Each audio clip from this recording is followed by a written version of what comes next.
좋겠습니다. 오늘 잠언 3장 8절을 한 번 더 봉독해 보겠습니다. 시작. 이것이 내 몸의 양약이 되어 내 골수를 윤택하게 하리라. 이것이라는 것은 하나님의 말씀을 말하죠. 말씀이 몸의 양약이 되어 그리고 내 골수를 윤택하게 하리라 약속하십니다. 몸에 좋은 것들이 있죠. 뭐 각자의 체험이 다 다르겠지만 엄청 귀하고 비싼 한약이 내게 택배로 왔는데 택배 포장도 뜯지 않은 채 어느 구석에 방치되어 있다면 어리석은 일이죠. 내 몸의 양약인데, 내 영혼의 꼴인데, 생명의 양식인데. 여러분, 오늘 주님이 우리에게 하시는 말씀이 뭐냐? 너희는 나의 소중한 말씀을 방치해 두고 있다고. 여러분 다 나와서 듣고 계시잖아요. 근데 나와서 듣는 게 문제가 아니라 말씀을 어느 한 구석에다가 처박아 놓는 게 문제예요. 오늘 제목입니다. 말씀이 그럼 여러분 방치 중입니까? 통치 중입니까? 자, 말씀이 한 번 더 합니다. 말씀이 동일한 장소에서 은혜를 받고 선포된 말씀을 듣는데 어떤 이에게는 말씀이 통치하고 어떤 이는 받은 말씀을 방치하고. 왜 말씀을 방치하게 되나요? 자, 우리 1절 한번 읽어볼까요? 시작. 내 아들아 나의 법을 잊어버리지 말고 네 마음으로 나의 명령을 지키라. 여기서 지키라는 말은 무슨 말이냐니까 보존하라. 그러니까 keep. 그러니까 순종하라는 뜻이 아니라 잊어버리지 말라는 말의 반대말이에요. 잊는다는 것은 망각하는 거잖아요. 듣는 즉시 잊어버리잖아요. 그래서 여러분들이 목회자의 목회를 도와주는 거예요. 같은 설교를 해도 지난주 설교를 다 잊어버리니까 반복을 365일 해도 모든 성도들은 새 말씀으로 받아요. 왜요? 지난 말씀을 다 잊었기 때문에. 왜 말씀을 방치합니까? 무슨 뜻입니까? 방치한다는 말이 잊었단 말이에요. 마음에 두지 않는단 말이에요. 지키고 있지 않는단 말이에요. 보존하고 있지 않는다고 말합니다. 근데 반면에 잊지 않고 잘 마음속에 간직하고 있은 자는 2절 어떤 복을 받나요? 시작. 그리하면 그것이 네가 장수하여 많은 해를 누리게 하며 평강을 더하게 하리라. 구약의 장수의 복, 많은 해를 누린다라는 말은 영생의 복을 말해요. 천국의 복을 누린단 말이에요. 그뿐 아니라 네 심령에 주님이 주시는 평강을 누리게 된다. 여러분, 말씀을 받을 때 통치받는 자는 영생을 얻고 평강을 누립니다. 그러나 말씀을 방치해 두면 영생을 잃고 또 평강을 잃습니다. 방치하는 것은 잊어버리는 것을 말합니다. 3절을 또 볼까요? 내가 하나님이 주신 말씀을 잊으면 어떤 결과가 나오나? 시작. 인자와 진리가 네게서 떠나지 말게 하고 그것을 내 목에 매며 네 마음판에 새기라. 그대로 놔두세요. 인자, 하나님의 사랑이죠. 여러분, 우리가 하나님의 자녀로서 하나님의 사랑을 어떻게 경험합니까? 말씀으로 경험해요. 주의 음성을 내가 들으니 뭐라고요? 사랑한단 말일세. 하나님은 말씀으로 우리를 양육하시는 분이에요. 말씀이 하나님의 유일한 양육의 통로예요. 말씀 속에서 주의 사랑을 경험하도록 만드셨어요. 말씀을 방치하는 사람은 하나님의 사랑을 경험하지 못합니다. 그래서 하나님의 사랑, 인자, 진리, 말씀 네게서 떠나지 말게 하고 근데 주어가 뭐예요? 말씀이 주어예요. 내가 주어가 아니에요. 1절에 말씀을 잊어버리는 것은 누가 주어예요? 내가 잊어버려요. 근데 내가 말씀을 잊어버리고 방추해 둬버리면 말씀이 나를 어떻게 한다고요? 떠나버려요. 이거 꼭 기억하셔야 돼요. 말씀이 나를 떠나세요. 내가 말씀을 잊으니까, 방치해 두니까 말씀이신 예수께서 나를 떠나세요. 반면에 말씀이 떠나지 않고 내 마음판에 새기고 메고, 이 뭐예요? 이 목에다 맨단 말이에요. 그죠? 떠나지 않도록 잡아둔단 말이에요. 예수님, 내 인생 속에, 내 삶 속에 계세요. 계속 개목줄이라는 표현은 좀 경건치 못하지만 예수님을 줄로 묶어갖고 내게 맨단 말이에요. 예수님의 줄을 내한테 맨단 말이에요. 얼마나 갈망함이 있어요? 매달림이 있어요? 그러는 통치받는 자는 4절 어떤 복을 받나 볼까요? 시작. 그리하면 네가 하나님과 사람 앞에서 은총과 귀중히 여김을 받으리라. 내가 말씀을 듣고 곧장 잊어버리면 말씀이 나를 떠나십니다. 여러분 이거 꼭 기억하세요. 여러분들의 생각 속에, 마음 속에 새겨진 말씀이 있습니까? 없습니까? 어떤 사건과 일이 닥칠 때 때마다 일마다 내가 말씀을 붙들어야 될 때에 기억이 나십니까? 아니면 전혀 말씀의 기억이 안 나십니까? 말씀을 잊었기에 하나님이 말씀이 떠나신 것입니다. 기억이 안 납니다. 요한복음 14장 26절 보혜사 성령의 사역이죠. 시작. 보혜사 곧 아버지께서 내 이름으로 보내실 성령, 그가 너희에게 모든 것을 가르치고 내가 너희에게 말한 모든 것을 생각나게 하리라. 성령이 말씀을 가르쳐 주세요. 생각나게 하세요. 기억나게 하세요. 누구에게 이 보혜사 성령의 역사가 일어나요? 말씀을 받을 때 통치받는 자, 잊어버리지 않고 간직하는 자, 말씀이 내 안에서 떠나지 않도록 항상 말씀을 붙들고 있는 자, 보혜사 성령이 도우십니다. 말씀이 필요할 때, 내 영혼이 곤고해져 말씀의 위로가 필요할 때 말씀을 기억나게 하십니다. 나의 힘이 되신 여호와여, 내가 주님을 사랑합니다. 시편 18편 1절이 기억납니다.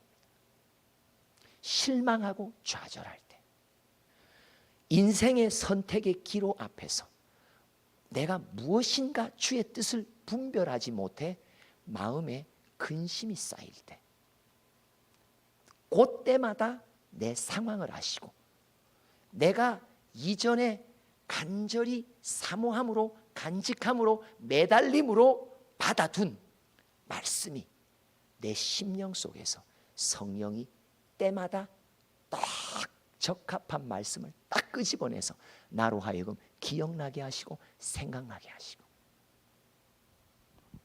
그래서 통치받는 자가 복이 있는 거예요. 왜 말씀을 방치합니까? 왜 말씀은 나를 떠나버리십니까? 데살로니가전서 5장 19절 20절 볼까요? 시작. 성령을 소멸하지 말며 예언을 멸시하지 말고. 여러분, 내 안에 계시는 보혜사 성령이 내 안에 소멸되기 시작해요. 왜 소멸되죠? 하나님의 말씀을 멸시하기 때문에 그래요.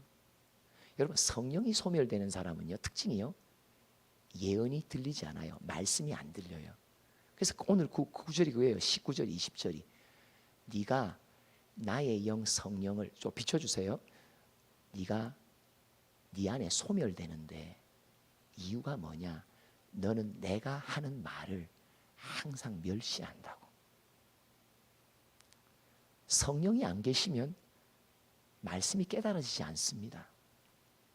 성경을 줄줄 읽어 내려갈 수는 있어요. 왜요? 여러분들이 한글을 아시니까요.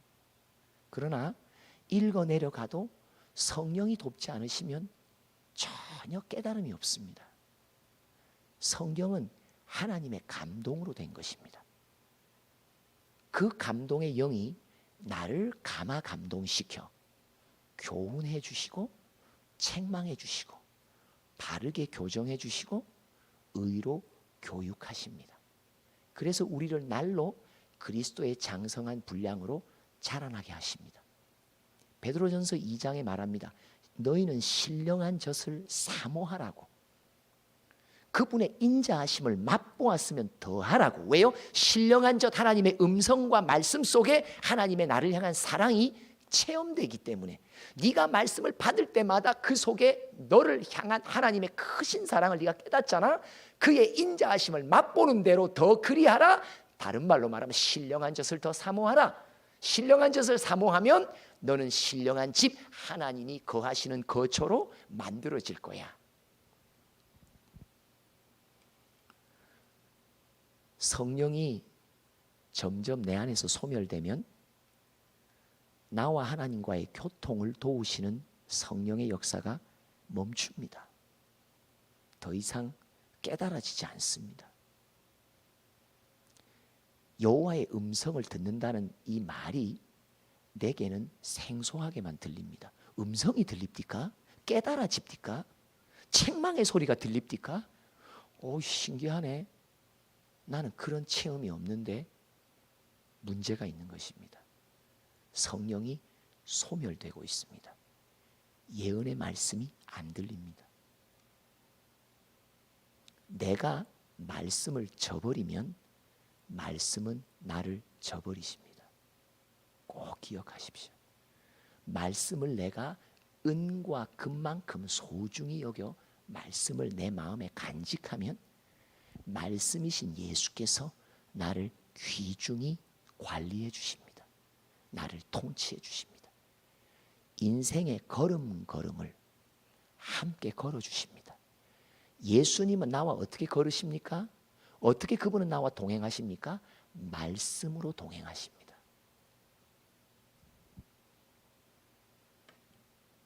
상황 속에서 막막하시면 성령이 혹이나 내 안에서 소멸되지 않았을까 점검하십시오. 막막한 상황이 내게 닥치기 전에 성령님은 먼저 그 상황 속에서 내가 어떻게 대처할지를 말씀으로 가르쳐 주시는 분이시기 때문입니다. 미리 알려주십니다. 성령의 사역입니다. 그런데 신기하게 내 인생의 걸음 속에 예기치 않은 사건과 상황이 딱 올 때 내가 당황하고 당혹한다는 말은 아이고 성령께서 들리시는 소리를 내가 놓쳤구나 깨달으셔야 됩니다. 하나님은 그의 자녀를 세상에 살면서 고아로 버려두지 않으십니다. 말씀으로 동행하십니다. 난감한 상황을 안 맞게 하십니다. 상황은 난감해도 심령이 난감하게 하지는 않으십니다. 그러면 두 번째 질문, 왜 나는 말씀을 쉽게 잊어버리고 말씀은 나를 떠나게 될까? 5절 첫 번째 원인이 있습니다. 시작. 너는 마음을 다하여 여호와를 신뢰하고 네 명철을 의지하지 말라. 자기 명철을 의지하는 자는 하나님의 말씀을 쉽게 잊습니다. 명철이 뭐예요? 자기의 이해력입니다. 자기의 판단력입니다. 내가 처한 상황에 대한 내 판단력을 신뢰하는 사람은 하나님을 신뢰하지 못합니다. 말씀이시여 내가 처한 상황을 판단해 주소서. 말씀이시여 내가 당면하고 있는 이 사건을 이해할 수 있도록 도와주시옵소서. 우리의 판단력은 온전하지 않습니다. 우리의 내가 상황인데도 그 상황에 대한 나의 판단력은, 이해력은 온전치 못합니다. 그저 내가 볼 수 있을 정도의 한계 속에서만 상황을 판단합니다. 그러나 내가 처한 상황을 하나님이 잘 아십니다. 그래서 그분이 내가 도와달라고 주님의 판단을 알게 하소서. 하나님께 도움을 구해 신뢰하는 자, 하나님의 판단력을 의지하는 자, 그분의 이해하심을 의지하는 자, 그 사람에게는 하나님 친히 내가 처한 상황이 어떠한지를 알려주십니다. 그러나 누가 말씀을 방치해 버립니까? 자기 판단력을 의지하고 신뢰하는 자는 하나님이 그분의 판단의 내용을 내게 알려주시지 않으십니다. 네가 너의 명철을 의지하고 너의 명철을 신뢰하니 너는 네 명철의 판단대로 한번 살아보라고 버려두십니다. 그래서 코피 터지는, 그것도 쌍코피가 터지는 결정을 하죠. 그리고 난 뒤에 그 불순종의 죄악의 징계의 고난 속에서 그때서야 깨닫습니다. 내가 상황을 내 스스로 판단했구나. 내 판단력이 온전치 못하다는 사실을 내가 몰랐구나. 자기 명철을 의지하는 자, 하나님을 신뢰하지 않기에 말씀을 방치해 둡니다. 6절 두 번째 원인입니다. 시작. 너는 범사의 그를 인정하라. 그리하면 내 길을 지도하시리라. 범사의 하나님의 주도권을 인정하라. 그분이 너의 길을 친히 이끌어 가실 것이다. 그러면 누가 말씀을 방치해요? 자기 주도권이 살아있으면 말씀을 방치합니다. 지금 내게 꼭 필요한 말씀을 하늘의 문을 여시고 들려주시는 시간에 내가 앉아 있는데도 내 주도권을 쥐고 있는 사람은 하나님의 주도권을 인정하지 않기에 그분이 내게 필요해 절대적으로 주시는 말씀인데도 잊어버립니다. 자기 말씀으로 받지를 못합니다. 자기가 인생의 주인 된 자는 하나님의 말씀을 방치해 버립니다. 7절 볼까요? 세 번째 원인입니다. 시작. 스스로 지혜롭게 여기지 말지어다. 여호와를 경외하며 악을 떠날지어다. 그대로 주세요. 악이 뭐예요? 내가 스스로 지혜롭다 여기는 것이 하나님 앞에서는 악이에요. 요한복음 16장 8절로부터 보면 죄를 정의해요. 죄가 뭔지. 죄는 나쁜 짓을 하는 게 죄가 아니에요. 성경에서는. 왜요? 우리는 평소에 나쁜 짓 하니까. 나쁜 짓이 죄가 아니에요. 뭐가 죄냐? 성경이 말하는 죄는 이 모든 나쁜 짓의 근원을 말해요. 근데 성경은 선하게 보이는 행위도 죄라고도 말해요. 뭘 보기에? 우리의 마음을 보기에. 죄가 뭡니까? 요한복음 16장 8절 9절. 죄는 예수님을 믿지 않는 것이 죄입니다. 성경의 죄는 뭘 했냐 안 했냐를 갖고 말하지 않습니다. 성경의 죄는 그 모든 것들의 근원적인 뿌리를 말합니다. 네가 나를 믿지 않는 것이 죄라고. 누가 예수를 믿지 않습니까? 스스로 지혜롭다고 여기는 자. 내가 내 인생의 길을 이끌어 갈 수 있다고 확신하는 자. 엄청난 착오죠. 지금까지 살면서 내가 내 인생을 이끌어가면서 얼마나 많은 시행착오가 있음에도 불구하고 우리는 그 원죄의 뿌리 스스로 하나님 되어 있는 이 지혜로움을 절대 포기하지 않습니다. 우리의 원죄의 뿌리는 엄청 질깁니다. 아주 끈질깁니다. 끝까지 나를 발목 잡습니다. 누가 하나님의 말씀을 저버립니까? 누가 말씀을 방치합니까? 첫째, 자기의 명철을 의지하며 자기의 판단력을 신뢰하는 자, 말씀을 방치합니다. 두 번째, 여전히 자기 인생의 주도권을 쥐고 있는 자, 말씀의 주도권과 통치를 거부합니다. 세 번째, 스스로 지혜롭다 하기에 하나님의 지혜가 말씀 속에 있어도 그 지혜를 찾지 않습니다. 하나님의 지혜를 구하지 않습니다. 하나님의 지혜의 문을 두드리지 않습니다. 네가 구하면 주실 것이요, 찾으면 찾을 것이요, 두드리면 열릴 것이라는 말씀을 어린 시절부터 외우고 알아도 무슨 소용입니까?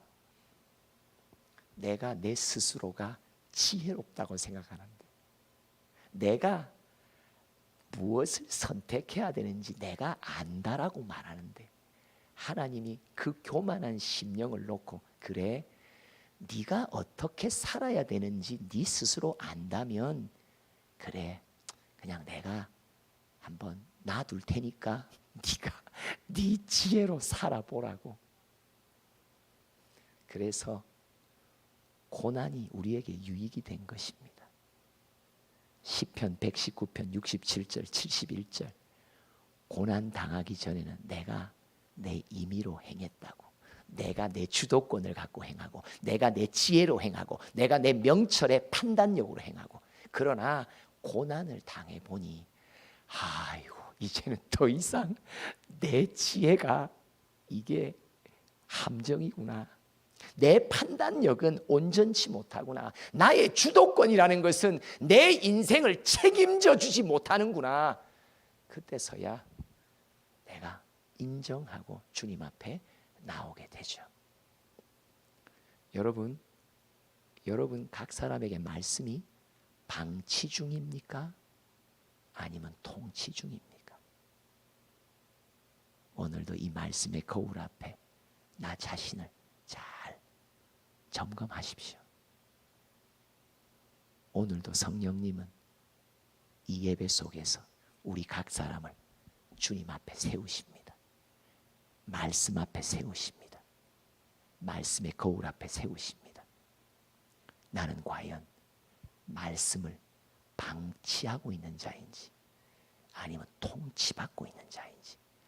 통치받는 자, 양약이 되어 내 영과 혼과 몸을 강건케 평강으로, 그리고 하나님의 은총, 내 주변의 모든 사람들에게 귀중히 여김을 받는 복, 우리 그 복의 주인공이 되기를 바랍니다. 기도합시다. 하나님 아버지, 때마다 주시는 말씀 앞에 내 마음밭은 어떠한가요?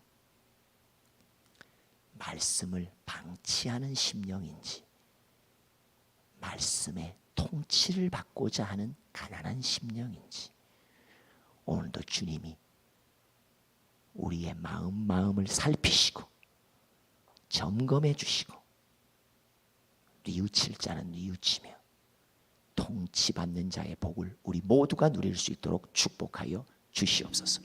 예수님의 이름으로 기도합니다. 아멘.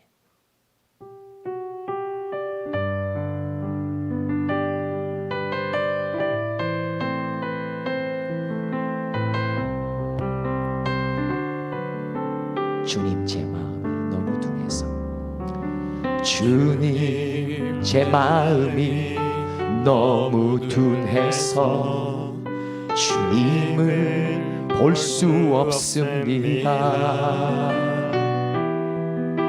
이 땅에 속하여 이 땅만 보다가 주님 손을 놓쳤습니다. 나는 나그네로 왔는데 왜 주저앉게 되었나. 나는 청지기인데 언제부터 내 삶의 주인이 되어버렸나. 믿음이 없이는 기쁘시게 못하나니 고된 수고도 다 헛될 뿐이라.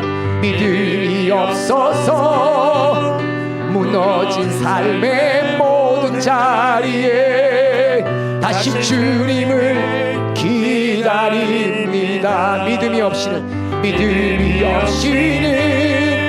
기쁘시게 못하나니 고된 수고도 다 헛될 뿐이라.